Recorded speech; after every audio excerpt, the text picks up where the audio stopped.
मध्ये पहिली भावना मेत्ता म्हणजे मैत्री भावना, सर्व प्राणी मात्रांबद्दल अत्यंत जवळीक आणि स्नेहाची भावना।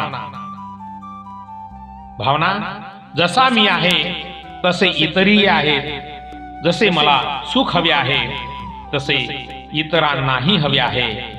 ही भावना फक्त मित्र किंवा नातेवाईकांपुरती मर्यादित नसून शत्रू आणि अनओळखी व्यक्तीबद्दलही तितकीच असली पाहिजे। दुसरे, भगवंतांनी सांगितले करुणा, इतरांचे दुःख पाहून ते दूर करण्याची निर्माण झालेली कळकळ। जेव्हा आपण एखाद्या संकटात किंवा दुःखात कुणाला पाहतो तेव्हा त्याला मदत करण्याची आणि त्याचे दुःख कमी करण्याची वृत्ती म्हणजे करुणा।